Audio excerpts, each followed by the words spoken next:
नमस्कार, आप देख रहे हैं एसबीटी न्यूज। पेश है 25 जुलाई सोमवार शाम 7:15 बजे राजस्थान की बड़ी खबरें। मुख्यमंत्री अशोक गहलोत ने कहा है कि विधायकों ने जो साथ दिया है उसे हम भूल नहीं सकते। विधायक चाहे निर्दलीय हों, सीपीएम, बीएसपी और बीटीपी के विधायक हों, उन्होंने जिस तरह साथ दिया है उसे भुला नहीं सकते। अगर सरकार बची है तो सीपीएम, बीटीपी निर्दलीय विधायकों के कारण ही बची है। अब टेस्ट हो चुका है।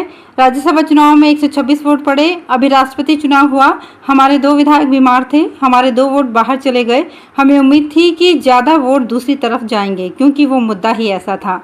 गहलोत जयपुर में मीडिया से बातचीत कर रहे थे। जैसलमेर में सरहद पर बने तनोट माता मंदिर के लिए राजस्थान सरकार ने 17 करोड़ 67 लाख रुपए की मंजूरी दी है। अब सैलानियों के लिए इस इलाके में पर्यटन के नए आयाम स्थापित किए जाएंगे। सैलानियों के लिए पर्यटन विभाग की ओर से डॉक्यूमेंट्री, हथियार प्रदर्शनी और फोटो गैलरी आदि लगाई जाएगी।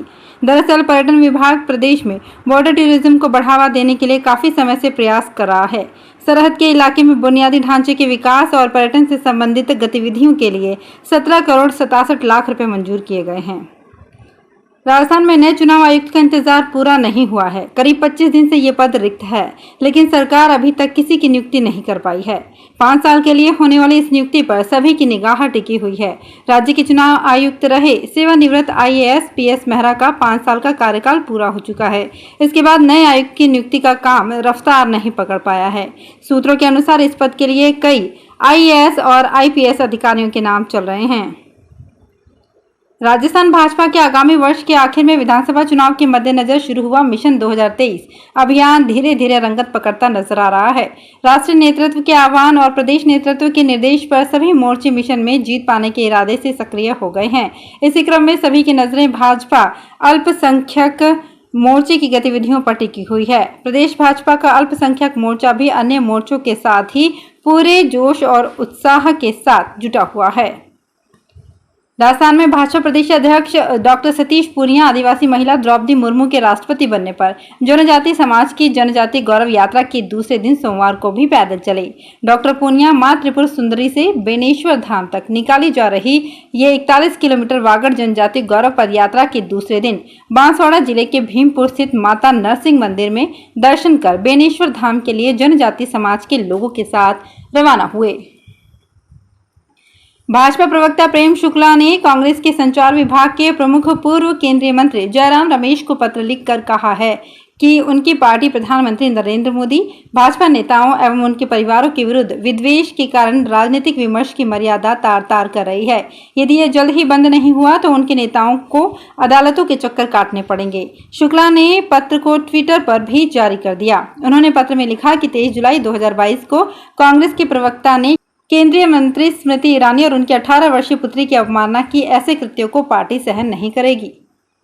जयपुर में पहली बार इंस्टीट्यूशनल उपयोग की संपत्तियों के लिए आवेदन मांगे जा रहे हैं। इसमें आवेदन करने वालों को लॉटरी के जरिए स्पेस आवंटित किया जाएगा।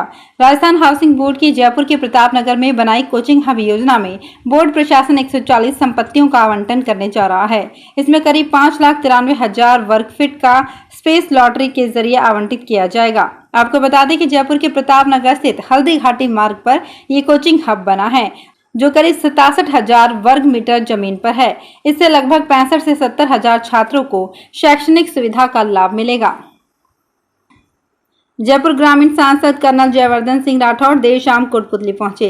राठौड़ ने यहां जनसंघ के जमाने से भाजपा के वरिष्ठ कार्यकर्ता रहे मैथिली शरण बंसल के निवास पर पहुंचकर शिष्टाचार भेंट की और हालचाल जाने। राठौड़ का कोटपुतली पहुंचने पर भाजयुमो जिला उपाध्यक्ष प्रवीण बंसल के नेतृत्व में स्वागत किया गया। इस दौरान वरिष्ठ भाजपा नेता मुकेश गोयल, जिला मंत्री सुभाष दवाईवाला, नगर मंडल अध्यक्ष गोपाल मोरिजावाला सहित बड़ी संख्या में कार्यकर्ता मौजूद रहे।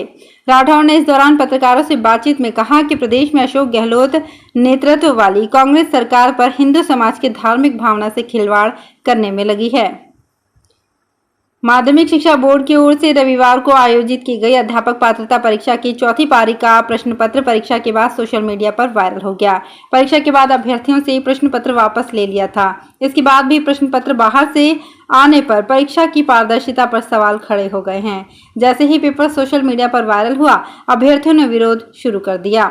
अभ्यर्थियों का कहना है कि इसकी जांच की जाए। वायरल प्रश्न पत्र और चौथी पारी में आए पेपर के सवाल हूबहू हैं।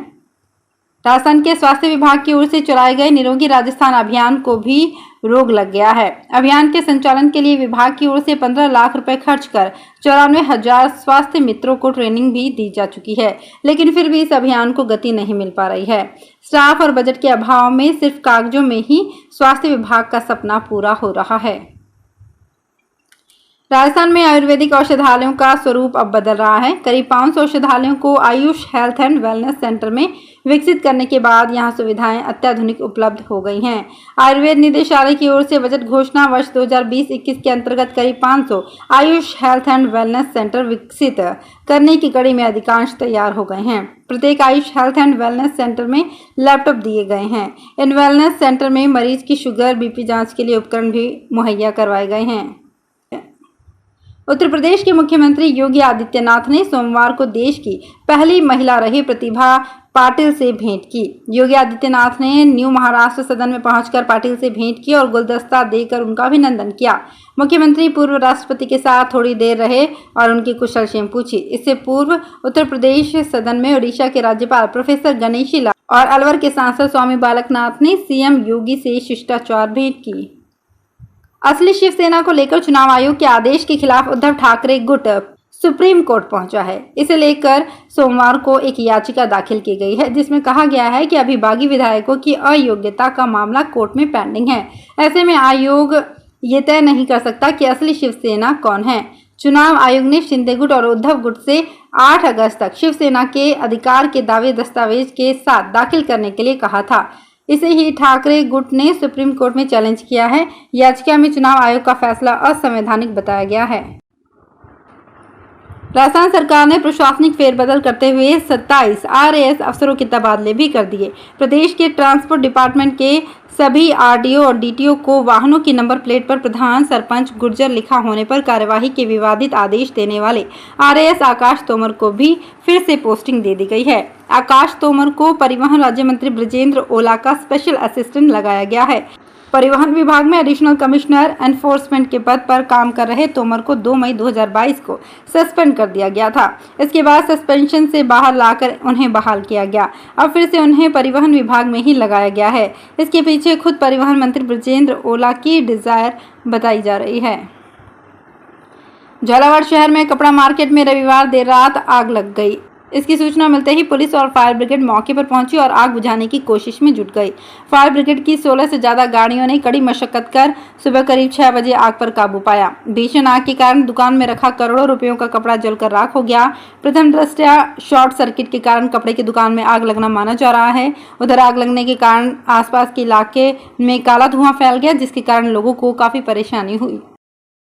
तो फिलहाल इस बुलेटिन में इतना ही। फिर हाजिर होंगे कुछ और बड़ी खबरों के साथ। अगर आप भी अपने आसपास की छोटी बड़ी और महत्वपूर्ण खबरों से अपडेट रहना चाहते हैं तो सब्सक्राइब कीजिए हमारे चैनल एसपीटी न्यूज को और प्रेस कीजिए बेल आइकन पर।